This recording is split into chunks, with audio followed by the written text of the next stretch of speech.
everyone. Today we are looking at tree diagrams. Okay, so tree diagrams are basically diagrams that are used to look at possible outcomes of an event occurring. So by the end of this lesson, hopefully we'll be able to use a tree diagram to identify probability of events happening. And there are two main ways that we're going to look at it. So we're going to look at when we replace things versus when we don't replace things. So first off, I'll just go through what a tree diagram is and what it looks like. So a tree diagram can be used to list the outcomes of experiments that involve two or more steps.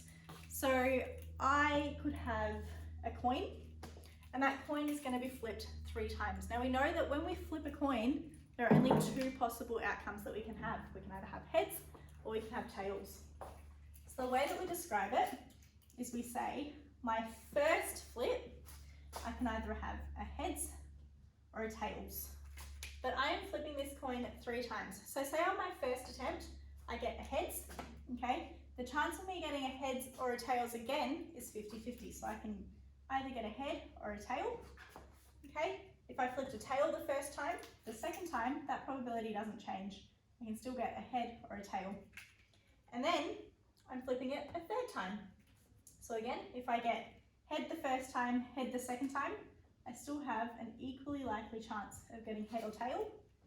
Same over here, equally likely chance of getting a head or a tail, head or a tail, head or tail. So when we draw a tree diagram, the possible outcomes are coming off of the scenario that happened right before it. So based on how many times the experiment's happening, that's how many branches we would have on our tree diagram. Okay, so the first one represents the first trial, the second trial, the 3rd trial. So in this case, I'm going to be able to list the sample space. So I've got to be able to say what's happening. And the way that we read tree diagrams is via the branches. We follow them. So if we were to follow our top row, we have heads on our first attempt, heads on our second attempt, heads on our 3rd attempt. So I could get a head, head, head. Or I could go head, head, tail. Head, head, tail. And we're now going to list all of our possible outcomes. So I've done the first 2, and now I'm going to do the next one. So we could get a head, a tail, and then a head. Head, tail, head. I could get head, tail, tail. Okay, which means I've now listed the 4 possible outcomes that could come with flipping a head first. Now we're going to go with flipping a tail first. So I could get tail, head, head.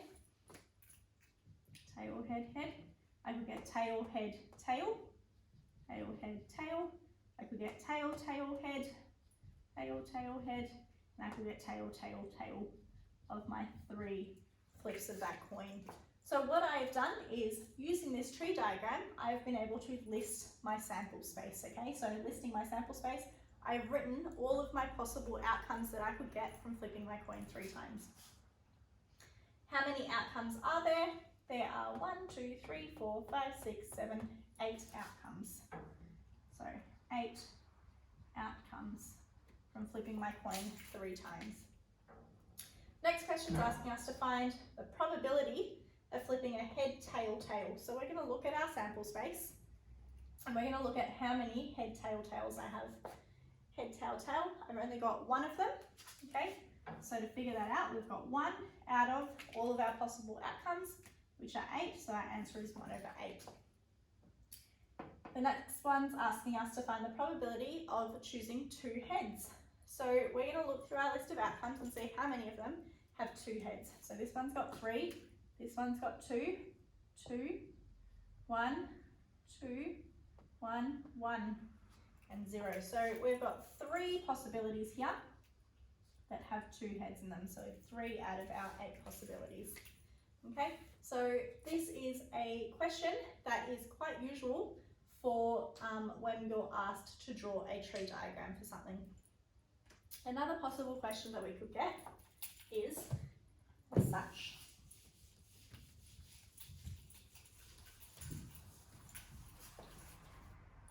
Especially at year 8 level, you could be told, okay, that I'm going to give you a bunch of cards that spell out the word cat. Okay, so my first attempt attempt, I'm going to choose one of those cards, and then once I've chosen one of those cards, I'm going to give you the letters G and O. You might be asked to put this information onto a tree diagram. So what we do is we look at our possibilities. I have a C, I have an A, and I have a T. So I have three things that could possibly be chosen from. So my tree diagram, instead of just having heads and tails, two things, I'm going to have three different branches to start off with. I'm going to have a C that could be chosen, an A that can be chosen, a T that can be chosen. So the first step in a tree diagram is always writing your first bit of possibilities that you could have. The next one is the letters G and O.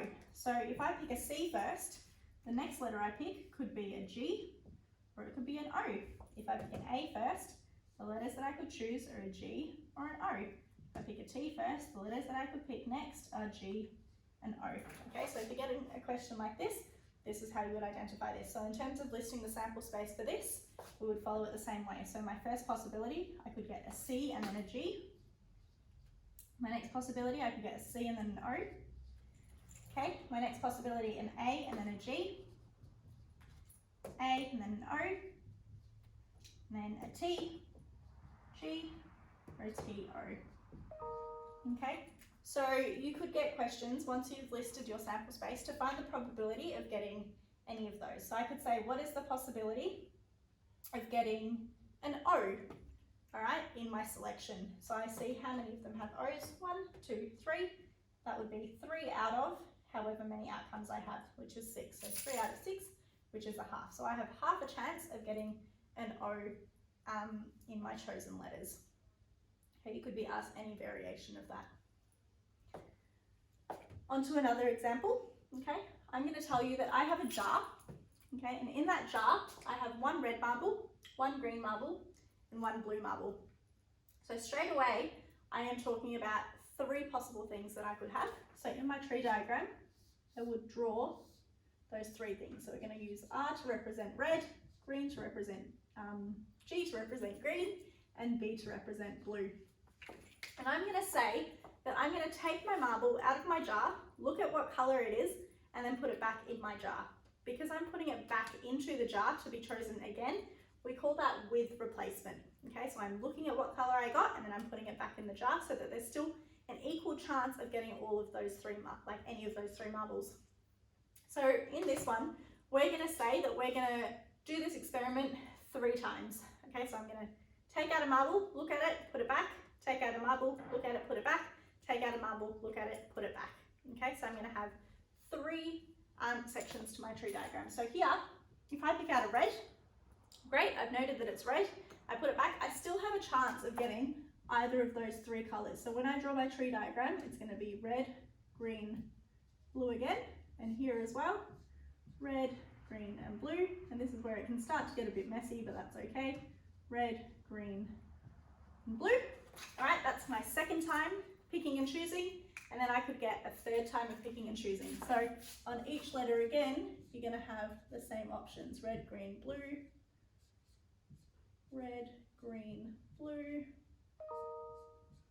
red, green, blue, red, green, blue. This is where you would give yourself enough space so that you can do all of them. Red, green, blue,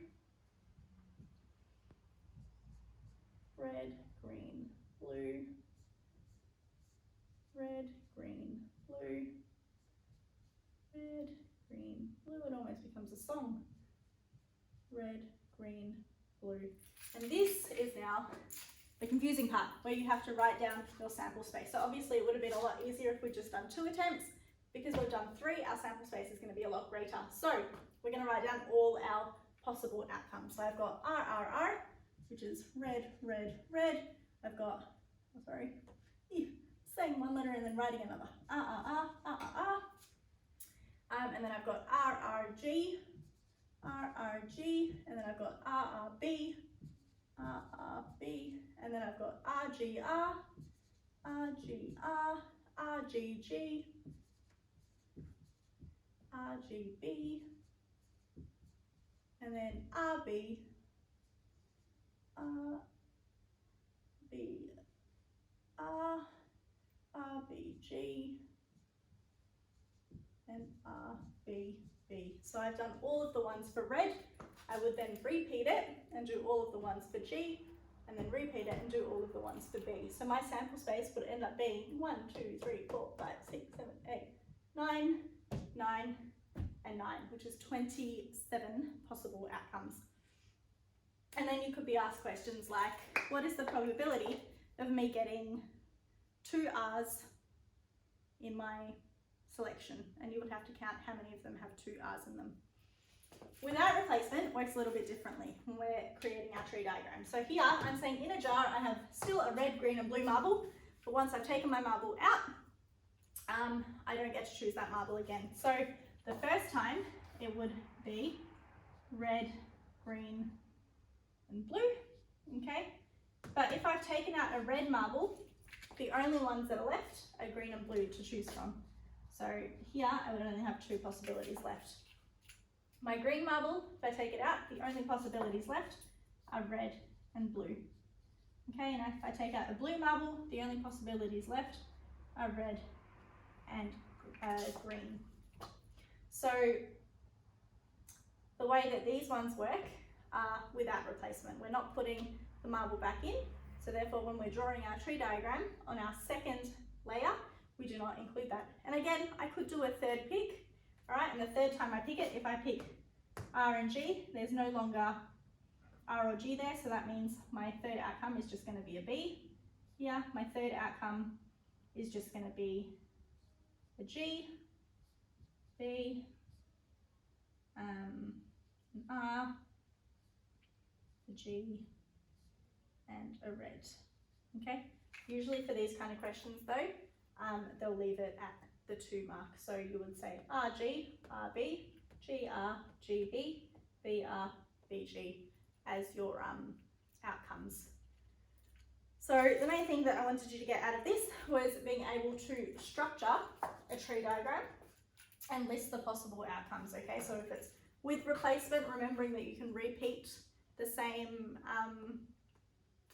item that you're using, whereas if it's without replacement, when you do your second time or even your third time, that you do not include the letters that have already been included in the trial before that.